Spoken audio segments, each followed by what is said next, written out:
सेना को प्यार करने वाला प्रधानमंत्री ऐसा कभी सोच भी नहीं। मेरे भाइयों बहनों, ऐसे सबको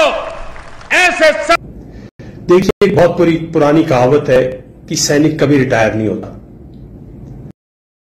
हमारे मेजर जनरल साहब ने कहा कि सैनिक कभी रिटायर नहीं होता, और इसी के सम्मान में हमारे देश के प्रधानमंत्री जी ने फरीदाबाद में 2014 में कहा था कि ऐसे सबको ओआरओपी मिलेगा, यानी प्रीमेच्योर रिटायरीज और डिसेबिलिटी पेंशनर्स को 1 रैंक 1 पेंशन मिलेगी। ये सरकार आपके सुखों की चिंता करने वाली सरकार है, और आने वाले दिनों में भी जहां जो जरूरत पड़ेगी ये सरकार आपके साथ खड़ी होगी। ये मैं देश के जवानों को विश्वास दिलाना चाहता हूं। वाह मोदी जी वाह।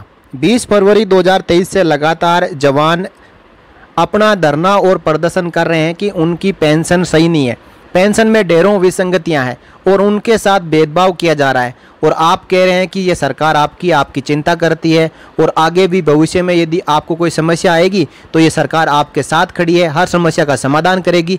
तो एक बार 20 फरवरी 2023 से जो जंतर मंतर पर और जगह जगह पर, जैसे रामलीला मैदान में रैली थी, एफयूए की रैली थी, फेडरेशन यूनाइटेड फ्रंट की रैली थी, इन सब ने जो रैलियां की है, तो क्या उनकी आवाज़ आप तक नहीं पहुंची है? तो आप संज्ञान लेके जो आपने वादा किया था 2014 में, उसको पूरा क्यों नहीं करते कि सैनिकों को अब समस्या आ चुकी है और अब हम उसकी समस्याओं को दूर करते हैं?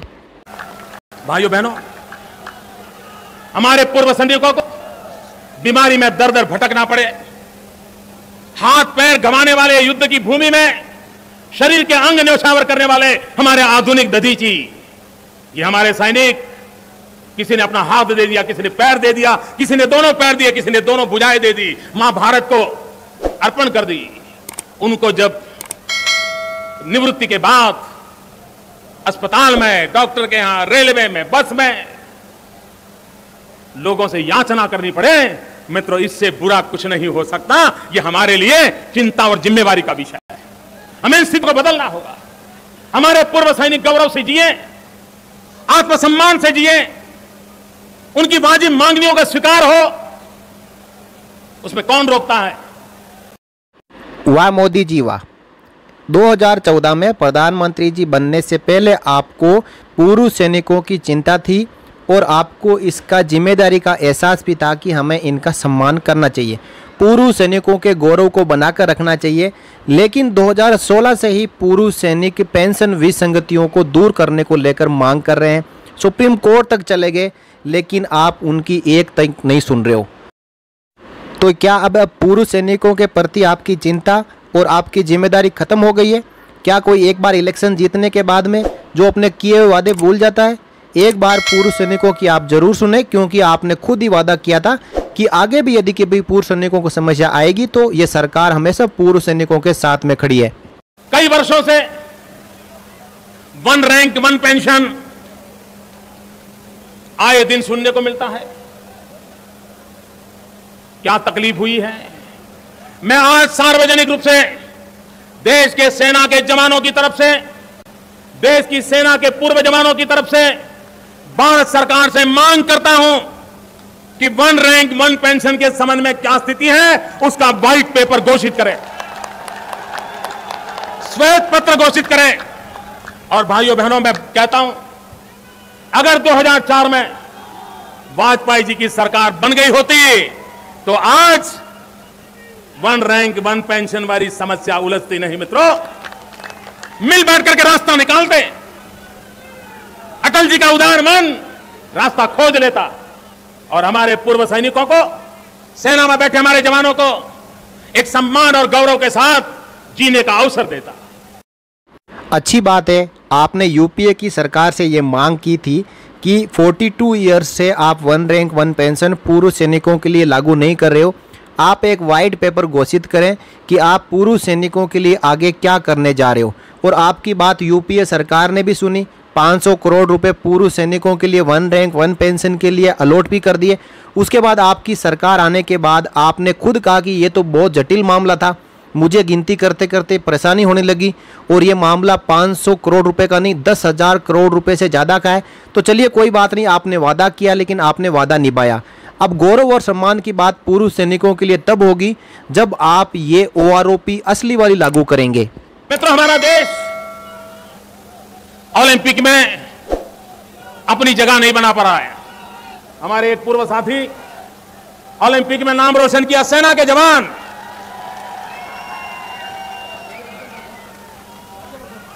भाई राजवर्धन राठौड़ आज हमारे बीच में है, जिन्होंने भारत का गौरव बढ़ाया था, ओलंपिक में पदक लेकर आए थे।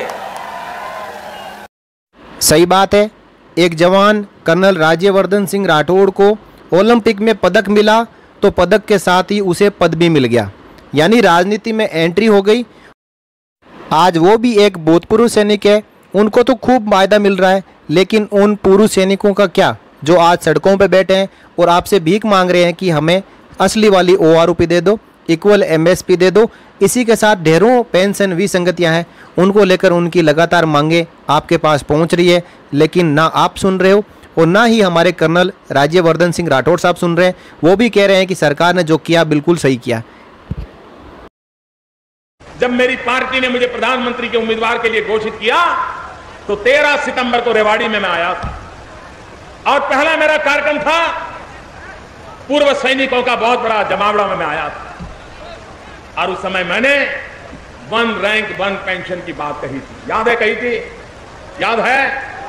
OROP की बात कही थी, याद है? भाइयों बहनों, ये मामला 42 साल से लटका हुआ था। 42 साल से 4 दशक इतनी सरकारें आके गई, लेकिन इस समस्या का समाधान किसी को हाथ नहीं लगता। लिप सिंपैथी सब दूर सब सरकारों ने व्यक्त की थी। हर कोई कहता था हां देश के लिए जवान मरते हैं, सरकार का दायित्व, हर कोई कहते थे, लेकिन करने के लिए हर किसी को कठिनाई महसूस होती और आज मुझे भी महसूस हो रही है। यह सरल काम नहीं है। मेरे देश के जवानों, आपने देश के लिए अपनी जिंदगी खपाई है। आपका मान सम्मान इससे बड़ा हमारी जिंदगी में कुछ नहीं हो सकता। लेकिन यह मामला अति कठिन है, उसका प्रभाव पता नहीं कहां कहां पड़ सकता है, आने वाले दिनों में क्या क्या संकट आ सकते हैं। लेकिन मेरे देश के जवानों, हमने वादा किया। देखिए, मोदी जी को भी 2014 में प्रधानमंत्री बनने के बाद में संकट याद आने लग गए, यानी भूतपूर्व सैनिकों की जैसे ही बात आई, OROP लागू करने के लिए जैसे ही बजट की बात आई, तभी यह संकट प्रधानमंत्री जी के सामने भी आके खड़े हो गए। अब इन्होंने कहा है कि पहले वाली सरकारों को भी संकट आए होंगे, इसलिए मुझे भी संकट आ रहे हैं। तो मोदी जी, आपने वादा तो किया था, लागू तो OROP करनी ही पड़ेगी। आपको मालूम है पहले वाली सरकार के लिए OROP क्या था? 500 करोड़ रुपए का कार्यक्रम था, 500 करोड़ रुपए का। तो हमें भी लगा अभी 500 है तो चलो 700 हो जाएगा, 800 हो जाएगा, कर लो, क्या है। लेकिन जब हम गिनती करने के लिए बैठे तो हर रोज नई चीज आने लगी, हर रोज नई चीज आने लगी। होशियारी कमेटी जिसका हमारे जवान बार बार उल्लेख करते हैं, उसको हमने देखा। उसने क्या कहा है?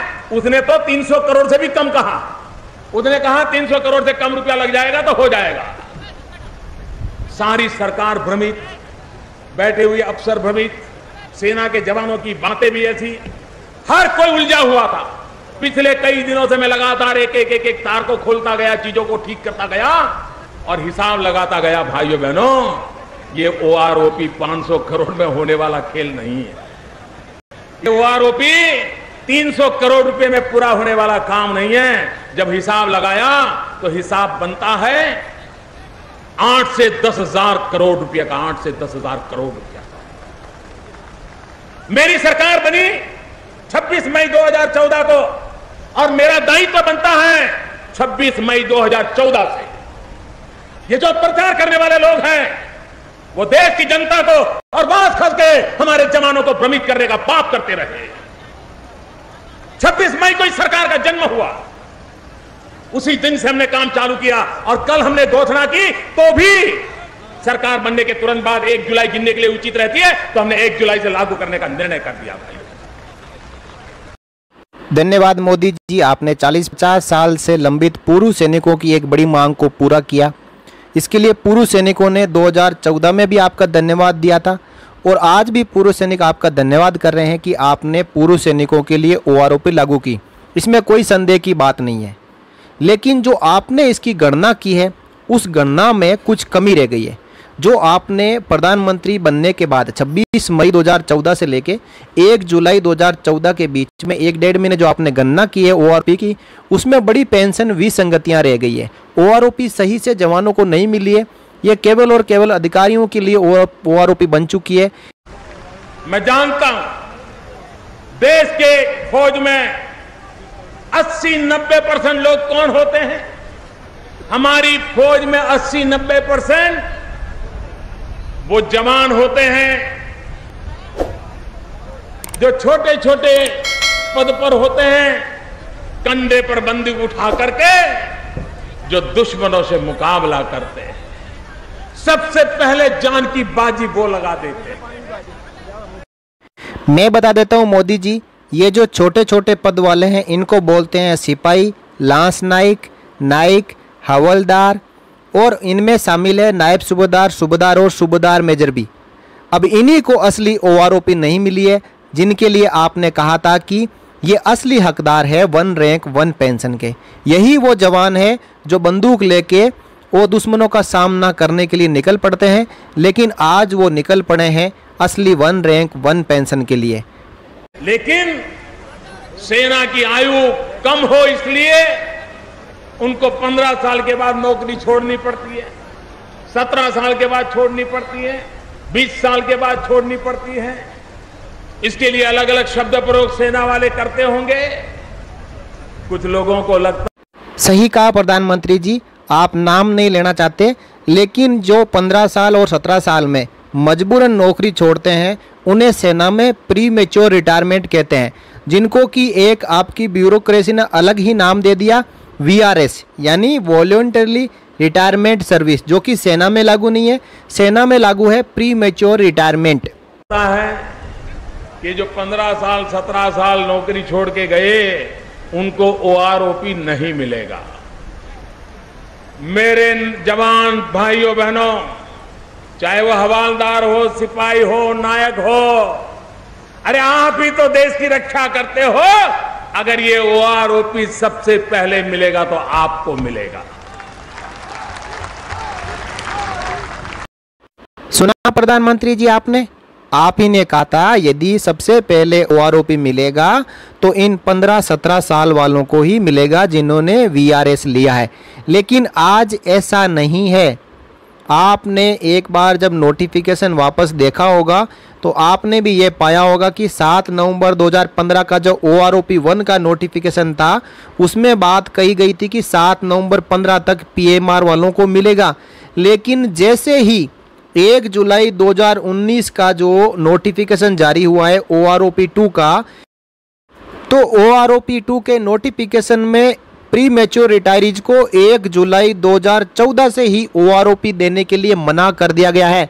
मोदी जी, आपने नोटिफिकेशन नहीं पढ़ा है तो आपके इस बयान के साथ में उस नोटिफिकेशन को भी एक बार आप जरूर पढ़ें और प्री मैच्योर रिटायरीज के लिए 1 जुलाई 2014 से ही दोबारा से 1 रैंक 1 पेंशन लागू करें, आपके द्वारा किए गए वादे के मुताबिक।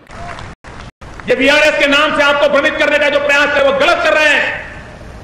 ये सरकार जिन लोगों ने युद्ध में सेना में काम करते करते अपना शरीर गंवाया है, कोई अंग गंवाया है, ऐसे भी सेना के जवान जिनको मजबूरन सेना छोड़नी पड़ती है, शरीर की देश के लिए शरीर का एक एक अंग बलि चढ़ा दिया है, उसको सेना छोड़नी पड़ती है, क्या वो OROP से वंचित हो जाएंगे?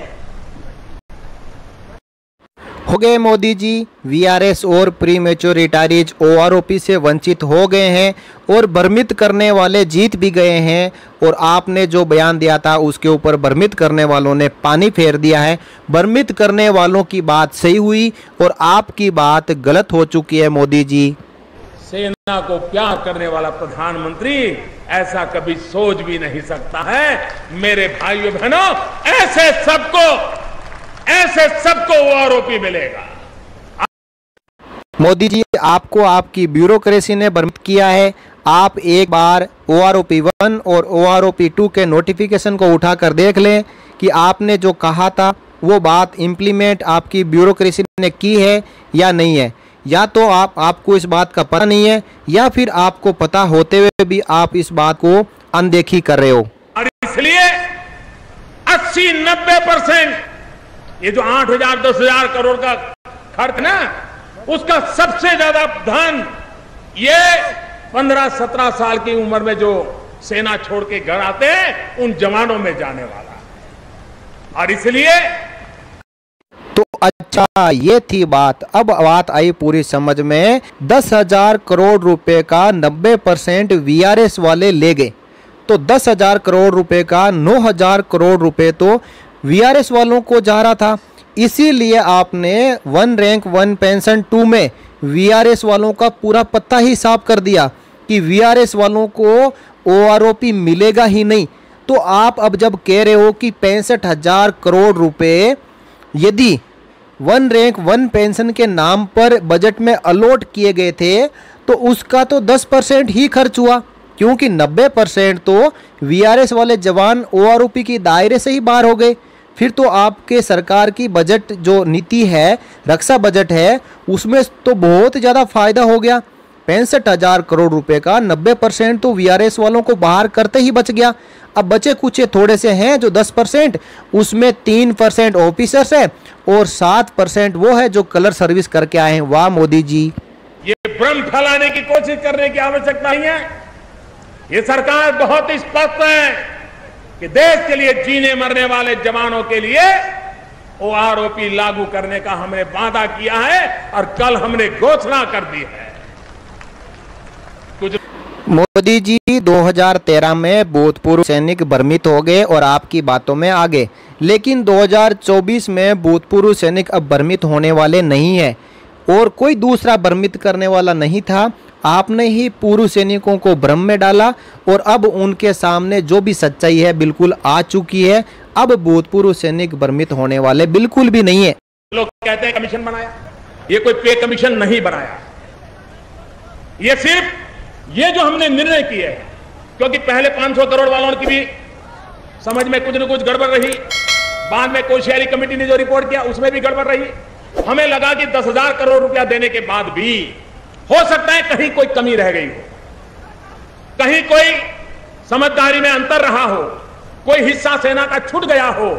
तो ऐसे समय एक व्यवस्था होनी चाहिए ताकि सेना के जवान उनके साथ मिलकर के अगर कोई कमी रह गई हो, कोई छोटा मोटा बदलाव जरूरी हो तो उसके साथ कर सके OROP के संबंध में। इसलिए ये कमेटी बनाई गई है, ये कोई पे कमीशन नहीं है। और इसलिए इसमें भी जो भ्रम फैलाए जा रहे हैं वो भ्रमों का भी निरसन होना चाहिए।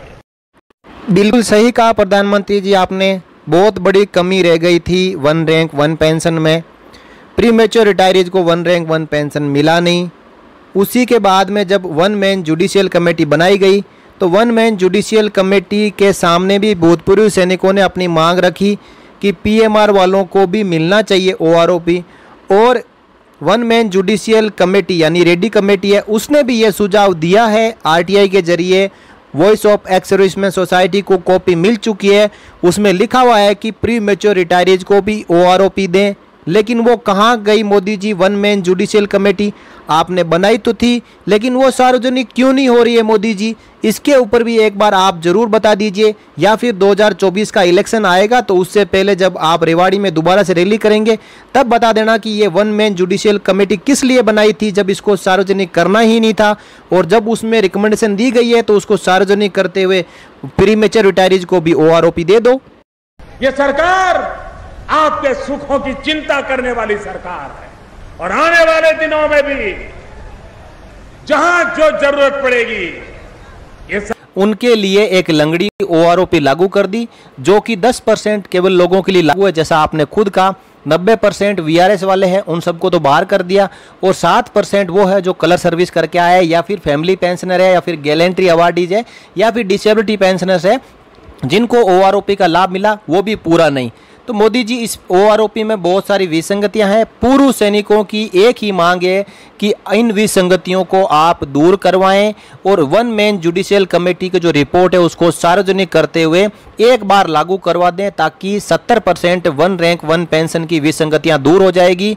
और जो 6 अगस्त 2023 को रामलीला मैदान से आह्वान किया गया है कि 1 महीने का केंद्र सरकार के पास समय है, वो यदि पेंशन विसंगतियों को दूर करना चाहे तो कर सकती है, नहीं तो 2014 का इतिहास रेवाड़ी में दोहराया जाएगा।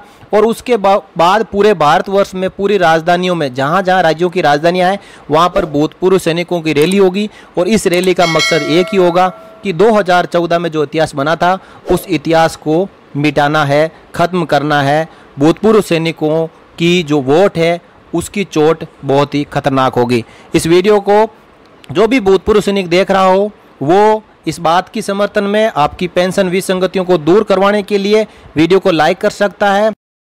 और वन रैंक वन पेंशन पर मोदी जी द्वारा की गई सभी घोषणाओं का जो विश्लेषण इस वीडियो में किया गया है उसके लिए सभी सैनिकों को शेयर कर दें, ताकि उनको पूरी बातों का और उनके फैक्ट का पता चल सके और वो हमेशा सावधान रह सकें कि इस प्रकार के जुमलों में नहीं पड़ना है। पूर्व सैनिकों को जो असली चीज़ होती है वो असली होती है, और यदि ये ओआरओपी असली होती तो आज भूतपूर्व सैनिकों को रोडों पर नहीं निकलना पड़ता, जंतर मंतर पर रात काली नहीं करनी पड़ती, गर्मी में नहीं बैठना पड़ता, अपना गला फाड़ फाड़ के चिल्लाना नहीं पड़ता, अपना घर का काम कर रहे होते। लेकिन आज बड़ी दुर्दशा है भूतपूर्व सैनिकों की कि जिनके लिए एक प्यार करने वाला प्रधानमंत्री जो आके सामने कहता है कि आगे कभी भी समस्या आएगी तो मैं आप सबके साथ में खड़ा हूँगा, लेकिन आज 6 महीने हो गए कोई भी भूतपूर्व सैनिकों का हालचाल पूछने वाला नहीं है। जय हिंद साथियों।